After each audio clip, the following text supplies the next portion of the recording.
ഒരുപാട് വെറൈറ്റി തൈകൾ കിട്ടുന്ന ഒരു സ്ഥലമാണിത്. അവിടേക്കാണ് ഞങ്ങൾ വന്നത് കേട്ടോ. വന്ന് നോക്കി നമുക്ക് കാണാം. ഒരു വല്ലാത്തൊരു ലോകം തന്നെയാണ് ഇവിടെ കാണാനുള്ളത്. മാങ്ങ സ്വീകരിക്കാൻ കിട്ടിയിട്ട് നല്ല പൂത്ത കോമാങ്ങ. ഇവിടെ നമ്മളെ വിലനെക്കാട്ടി നല്ല പൂത്ത് വെക്കുന്നുണ്ട്. നമ്മളവിടെ എന്തായാലോ പൂത്തത് കിട്ടൂല നമുക്കൊന്നും. പല ജാതി വെറൈറ്റി ഐറ്റംസുകളുള്ള ഒരു സ്ഥലത്താണ് വന്നിട്ടുള്ളത്. മാങ്ങന്റെ 60ഓളം വെറൈറ്റി ഐറ്റംസുകൾ ഉണ്ട്. മാങ്ങന്റെ മൂച്ചി, അതായത് മൂച്ചി മാങ്ങ കണ്ടങ്ങളെ ഇതൊക്കെ അത് ഐറ്റം. ഇതൊക്കെ വേറൊരു ടൈപ്പ്. എല്ലാരേക്കാളും മാങ്ങണ്ട്. പല ജാതി വെറൈറ്റികൾ. അപ്പൊ ഏത് ഐറ്റംസ് ആണോ നമുക്ക് വാങ്ങേണ്ടത് എന്നുള്ള പ്ലാനിങ്ങിലാണ് ഞങ്ങൾ പല ടൈപ്പ് ഇപ്പൊ തിന്നു നോക്കി. ഏകദേശമൊക്കെ ഞങ്ങൾ സെറ്റ് ആക്കിയാണ്. ഇപ്പൊ ഇത് എവിടെയെന്ന് അറിയണ്ടേ, ഞാൻ പറഞ്ഞുതരാം. വീഡിയോ കണ്ടു നോക്കി. ഒക്കെ ചെയ്ത് വെച്ചതാണ് കേട്ടോ. ബഡും ഇതൊക്കെ ചെയ്ത് വെച്ച തൈകളാണ് ഈ കാണുന്നത്. ഫുള്ള് സ്റ്റോക്ക് എന്ന് പറഞ്ഞാൽ പറയാം. എത്ര കൊണ്ടായാലും തീരാത്ത സ്റ്റോക്ക് ഉണ്ട്. എത്ര സ്ഥലത്തേക്ക് ഇവിടുന്ന് സെയിൽ ചെയ്യുന്നുണ്ടല്ലോ. 300ഓളം ചെറിയ നഴ്സറികൾക്ക് ഇവര് സെയിൽ ചെയ്യുന്നുണ്ട്. മാങ്ങ ഇവിടക്ക് നോക്കിയാ മാങ്ങ, ഇവിടക്ക് നോക്കിയാ ബട്ടർ, ഇവിടക്ക് നോക്കിയാ ചാമ്പ. ചിറയിൽക്കാർക്കല്ലാതെ മറ്റാരും ഇജാതി മാങ്ങകൾ വളർത്താനില്ലേ? അങ്ങോട്ട് നോക്കിയാലോ? അതോ എയർപോർട്ട്, കാലിക്കറ്റ് എയർപോർട്ട് റൺവേ ആണ് ഈ കാണുന്നത്. ഫ്ലൈറ്റ് 2 പോയി. ഞാൻ അടുത്ത പോകുമ്പോ നമുക്ക് കാണിക്കാം.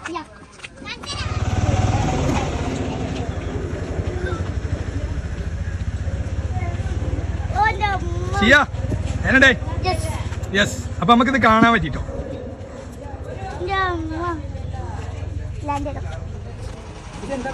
വിയറ്റ്നാം. ഇപ്പൊ നമ്മളൊരു പ്ലാവിന്റെ തൈ എടുത്തിട്ടാ. വിയറ്റ്നാം ആണ്. 1.5 വർഷം കൊണ്ട് കായ്ക്കുന്ന പറഞ്ഞ്. എന്തായാലും പരീക്ഷണത്തിനായിട്ട് നമ്മൾ എടുത്തിങ്ങനെ ഒന്ന് ഇത് വീട്ടിലേക്ക് കൊണ്ടുപോട്ടാ.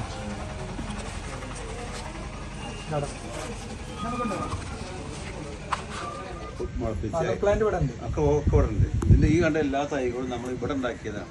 പുറത്തുനിന്ന് വരുന്നതല്ല. 60 വെറൈറ്റി മാവ് മാത്രം. പിന്നെ ഒരു 8 വെറൈറ്റിയോളം നമുക്ക് പ്ലാവുണ്ട്. പിന്നെ റംബുട്ടാനുണ്ട്, അതേപോലെ ബട്ടർ ഉണ്ട്. അപ്പൊ ചിറയിൽ അഗ്രോ ഗാർഡൻസിൽ മറ്റുള്ള ഗാർഡൻസിനെ അപേക്ഷിച്ച് പ്രത്യേകത എന്താ വെച്ചാൽ, ഒന്നാമത്തെ കാര്യം ഇതൊരു ലൈസൻസ്ഡ് നഴ്സറി. അതായത് ലൈസൻസുള്ള നഴ്സറിക്കും ലൈസൻസ് വരുന്നുണ്ട്. മറ്റുള്ള പറയില്ല. വിൽക്കാൻ എല്ലാവർക്കും ട്രേഡ് കിട്ടും. പക്ഷെ നമുക്ക് ഉൽപ്പാദിപ്പിച്ച് വെക്കുന്നതുകൊണ്ട് അതിന് പ്രത്യേക ലൈസൻസ് ഉണ്ട്. അതായത് കേരള സർക്കാർ തരണം. അതായത് നമ്മുടെ കൃഷി ഡിപ്പാർട്ട്മെന്റ്. ആ ലൈസൻസ് കിട്ടണമെങ്കിൽ കുറച്ച് മാനദണ്ഡങ്ങളുണ്ട്. ഏറ്റവും കുറച്ച് മാനദണ്ഡങ്ങൾ എന്ന് പറഞ്ഞാൽ, ഒന്ന് നമ്മുടെ ഒരു അഗ്രി പഠിച്ച്, ഞാൻ BSc അഗ്രി കഴിഞ്ഞ ഒരാളാണ്. അങ്ങനെ കഴിഞ്ഞൊരു സ്റ്റാഫ് വേണമെന്നുള്ളതാണ് ഒന്നാമത്തെ കാര്യം. പിന്നെ ഉള്ളത് നമുക്കിത് ഉണ്ടാക്കാൻ ആവശ്യമായിട്ടുള്ള മദർമരങ്ങൾ. ഇപ്പോൾ നമ്മൾ ഇങ്ങനെ ഒട്ടുകമ്പ് തൈകൾ ബെഡ് ചെയ്യുന്നു, ഗ്രാഫ്റ്റ് ചെയ്യുന്നു, ലെയർ ചെയ്യുന്നു എന്നൊക്കെ പറയുന്നുണ്ടല്ലോ. അതിനാവശ്യമായിട്ടുള്ള മദർമരം എന്ന് പറഞ്ഞാൽ ഇതിൽ നിന്ന് ഉണ്ടാക്കുന്നു ആ മരം. അപ്പോൾ നമ്മളിവിടെ എടുക്കുന്ന തൈകളൊക്കെ മദർമരവും നമ്മുടെ കയ്യിലുണ്ട്. ഇവിടെ കാഴ്ചമരങ്ങളും വരുന്നുണ്ട്. പ്ലാവിൻ്റെ മാവിൻ്റെ ലോങ്ങനായിക്കോട്ടെ, ചാമ്പ, ഗ്രീൻ ചാമ്പ, ബുഷ് ഓറഞ്ച് പോലത്തെ നമ്മുടെ മദർമരം നമ്മുടെ അടുത്ത് വരുന്നുണ്ട്. അങ്ങനത്തെ മദർമരങ്ങളും അതിനാവശ്യമായിട്ടുള്ള റെക്കോർഡ്സും നമ്മൾ കീപ്പ് ചെയ്യണം. അതേമാതിരി ടെക്നിക്കൽ സ്റ്റാഫ്, ഇപ്പോൾ ബഡ് ഗ്രാഫ്റ്റിംഗ് ചെയ്യണമെങ്കിൽ അത് പഠിച്ച് ടെക്നിക്കലായിട്ട് നോളജുള്ള സ്റ്റാഫുകളും വേണം. അതും നമുക്കുണ്ട്. അതിനാവശ്യമായിട്ടുള്ള പോളിയോസ് കാര്യങ്ങൾ അതും നമുക്കുണ്ട്. അപ്പം അങ്ങനത്തെ ആളൊക്കെ മെയിൻറ്റെയിൻ ചെയ്ത് പോയാൽ മാത്രമേ നമുക്ക് ലൈസൻസ് എപ്പോഴും പുതുക്കി കൊണ്ടുനടക്കാൻ പറ്റുള്ളൂ. അപ്പോൾ ലൈസൻസ് ഉണ്ട് എന്നുള്ളതാണ് ഒന്നാമത്തെ കാര്യം. രണ്ടാമത്തെ കാര്യത്തിൽ ഇവിടുത്തെ തൈകളെല്ലാം ഇവിടെ തന്നെ പ്രൊഡക്ഷൻ ചെയ്യുന്ന, ഉൽപ്പാദിപ്പിക്കുന്നതാണ്. നമ്മളിപ്പോൾ ഏത് ഐറ്റം ആയിക്കോട്ടെ, നമ്മൾ പറഞ്ഞില്ല, ഇപ്പോൾ മാവിൻ്റെ വെറൈറ്റീസ് ആയിക്കോട്ടെ, പ്ലാവിൻ്റെ ആയിക്കോട്ടെ, പിന്നെ ലോങ്ങൻ, ബട്ടർ, ചിക്കു, റംബുട്ടാൻ പോലെ എല്ലാത്തിനും നമ്മൾ ഇവിടെ ഉൽപ്പാദിപ്പിക്കുകയാണ് ചെയ്യുന്നത്. നമുക്കിവിടെ ബഡ്ഡിങ്ങാരായിട്ടും ക്രാഫ്റ്റിംഗ് ഉള്ളതുകൊണ്ടും മേൽനോട്ടത്തിന് അഗ്രി ഇതിൻ്റെ കയ്യിൽ പഠിച്ച് മനസ്സിലാക്കിയുള്ളതുകൊണ്ടും നമ്മളിവിടെ ഉൽപ്പാദിപ്പിക്കുകയാണ് ചെയ്യുന്നത്. പീസ് തോട്ടങ്ങളുണ്ട്. ഈ മറ്റുള്ളവരെ അപേക്ഷിച്ച് നമ്മുടെ ബട്ടറിൻ്റെ പ്രത്യേകത വെച്ചാൽ നമ്മുടെ ബട്ടർ ട്രോപ്പിക്കൽ ബട്ടറാണ്. ചൂട് കാലത്തും കൊണ്ടുപോയി കായ്ക്കും എന്നുള്ളതാണ് നമ്മുടെ ബട്ടറിൻ്റെ പ്രത്യേകത.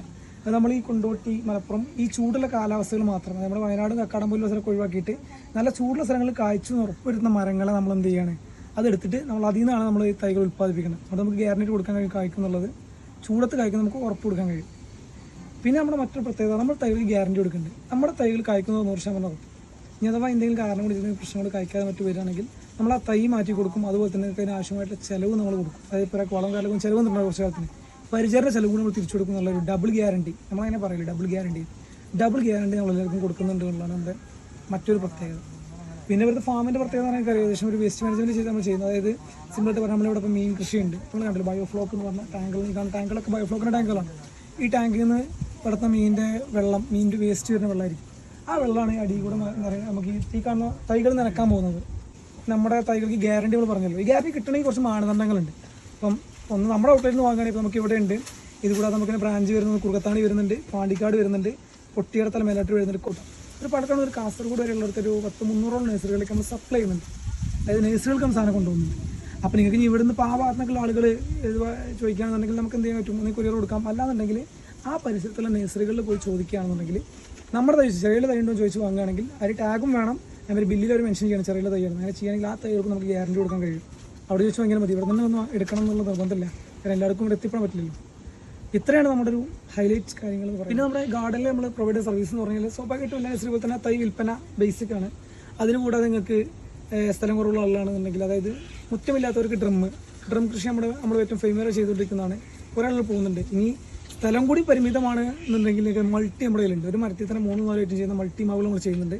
ഇനി വേണമെങ്കിൽ സ്ഥലവും മുറ്റവും ഇല്ലാത്തവരാണെങ്കിൽ എനിക്ക് ഡ്രമ്മിൽ തന്നെ മൾട്ടി കൊടുക്കാനുള്ള ഓപ്ഷൻസ് നമ്മുടെ കയ്യിലുണ്ട്. അതുപോലെ തന്നെ പ്ലാന്റേഷൻ വർക്ക് നമ്മൾ സെറ്റ് എല്ലാം ചെയ്യും. ഇപ്പോൾ സ്ഥലം ഉണ്ടെങ്കിൽ നമ്മൾ വന്ന് കഴിഞ്ഞിട്ട് എന്ത് ചെയ്യും, കൺസൾട്ടേറ്റ് എന്തൊക്കെ വെക്കാമെന്നുള്ള ഐഡിയാസ് വേണമെങ്കിൽ അങ്ങനെ ചെയ്യും. അല്ല നിങ്ങൾക്ക് സൂപ്പർവൈസറിനെ വിട്ടിട്ട് നിങ്ങൾക്ക് പണിക്കാരുണ്ടെങ്കിൽ മാനേജ് ചെയ്ത് അങ്ങനെ ചെയ്യാൻ അങ്ങനെ ചെയ്യും. അല്ല ഫുൾ വർക്ക് ചെയ്യണമെന്നുണ്ടെങ്കിൽ അങ്ങനെ ചെയ്യും. അല്ല നിങ്ങൾ തോട്ടം നമ്മൾ കായ്പ്പിച്ച് റെഡിയാക്കി തരുന്നവരെ നോക്കണമെങ്കിൽ അങ്ങനെയും ചെയ്യും. ഇനി മുന്നേ എടുത്ത തോട്ടം ഓക്കെ അല്ല അതിൻ്റെ മെയിൻ്റെനൻസ് എടുക്കണമെങ്കിൽ നമ്മൾ ആ വർക്കും ചെയ്യും. എന്തായിരുന്നു ബ്ലോക്കായി കൊണ്ടുവന്നല്ലേ കേറിയുണ്ട്.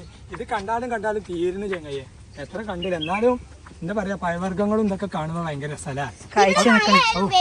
മൊത്തം കൊട പോലെ തരും. അതുകൊണ്ടാണ് ഞാൻ കൊടയും ചൂടും അങ്ങനെ നടക്കുക. എല്ലാത്തിനും അടി ഇവിടെ നോക്കിയപ്പോഴും മാങ്ങ മൂച്ചിമാങ്ങ എല്ലാവർക്കും വാങ്ങണം. മറ്റേ ഇതൊക്കെ കെടുക്കുന്ന സാധനങ്ങൾ ഉണ്ടാവാല്ല. ചക്കൻ്റെ വലിപ്പുണ്ടല്ലേ. ഞാൻ 3-2 നമ്മളൊരു മൂച്ചിത്തൈയും കൂടി കൊണ്ടുപോകട്ടെ. പൈപ്പ് നല്ല പൊടി നല്ല മധുരമുള്ള മാങ്ങയാണ് കാലാപ്പാടി. എന്താ പേര് പറഞ്ഞേ? കാലാപ്പാടി. ഏത് നല്ലത് എല്ലാം ഒരേപോലെ കഴിഞ്ഞത് ഇഷ്ടമുള്ള ഇരിക്കുന്നു. 2 വർഷം മുമ്പേക്കിനെ കായാവും. ഏതെടുക്കണ്ടേ?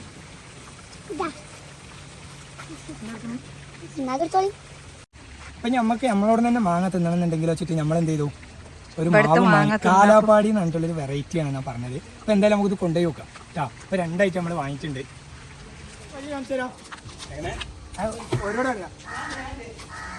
പൊടിച്ചല്ലേ നമ്മൾ വാങ്ങിയ പോലെ വരും വാങ്ങി ഞാൻ ഇങ്ങോട്ട് വാങ്ങിയാണ്ട് ഞാനും പോലെ തെങ്ങുമലൊക്കെ കുരങ്ങാനാ. അപ്പൊ ഇന്നത്തെ നമ്മളെ വീഡിയോ ചിറയിൽ ഗാർഡൻ കൊണ്ടുപോയിട്ടാ. അപ്പൊ അടിപൊളി പറഞ്ഞാൽ പറയാം, വല്ലാത്തൊരു ലോകം അല്ലെ, അടിപൊളി ലോകം. അതല്ല അവിടെ നമ്മളെ കൊണ്ടോട്ടി കോഴിക്കോട് എയർപോർട്ടിന്റെ ലാൻഡിംഗ് ആണ് കാണുന്നത്. ഈ ഹട്ടിൽ ഇരുന്ന് കാണാൻ നല്ല അടിപൊളിയായിട്ട് വിശ്രമിക്കും ചെയ്യാം അല്ലെ. നല്ല കാറ്റ്, എത്ര ഇപ്പൊ ചത്ത് വന്നാലാണ് ഇവിടെ നമുക്ക് ജീവൻ വെച്ചല്ലേ. അപ്പൊ എന്തായാലും അടിപൊളിയാണ്. അപ്പൊ ഞങ്ങൾ 2 തൈകളൊക്കെ വാങ്ങി. എന്തായാലും ചിറയിൽ ഗാർഡന് എല്ലാരും വന്നോളി, വന്നിട്ട് കണ്ടിട്ട് പറ്റുന്നുണ്ട് വാങ്ങിക്കോളി. അത്ര നമ്മൾ പറയില്ല. നമുക്ക് നമ്മൾ വന്നിട്ട് കണ്ടമാന കസ്റ്റമർ. ഇപ്പൊ അവിടെ ഒരു വണ്ടി ലോഡ് ഉണ്ട് കേറുന്നത്. അത് എടുക്കാറ് ഒട്ടപ്പാറ ആ ഭാഗത്തേക്കാണ്. അപ്പൊ ഒരുപാട് ലോഡും കാര്യങ്ങളൊക്കെ പോകണ്ട. അത്യാവശ്യം നല്ല സാധനമാണ്. കണ്ടിട്ട് തന്നെ നമുക്ക് മനസ്സിലാവുണ്ട് ഒരു കരുത്തി അല്ലാതെ ഉണങ്ങി ചുങ്ങി നിൽക്കണമെന്ന് നമ്മളവിടെ കണ്ടു. നല്ല ഇവിടെ തന്നെ പ്രൊഡക്ഷൻ ചെയ്യുന്ന സാധനങ്ങളാണ്. അപ്പൊ എന്തായാലും നിങ്ങൾക്ക് ഇഷ്ടപ്പെട്ടതുണ്ടെങ്കിൽ നിങ്ങൾ അഭിപ്രായം കമന്റ് ഇട്ടാളി. ചെയ്യേണ്ട അഭിപ്രായം എന്താ? നല്ല അഭിപ്രായം. പിന്നെ നമ്മളിവിടെ ഇരിക്കുമ്പോ ഞാനിപ്പോ അവിടുന്ന് 4 വിമാനം ഉണ്ട്. അത്ര വ്യൂ ആണ് ഇവിടുന്ന്. അതാണ് നമ്മളെ വിമാനത്തിന്റെ എവിടുന്നായാലും വിമാനം കണ്ടുപിടിച്ച ആളാണ് ഷസമോള്. ഷസമോക്ക് എന്താ പറയാ? അപ്പൊ എന്തായാലും നല്ല അടിപൊളിയായി. അപ്പൊ ഞങ്ങൾ ഈ ഒരു വീഡിയോ ഇവിടെ വൈൻഡപ്പ് ചെയ്യാൻ കേട്ടോ. Okay, bye bye.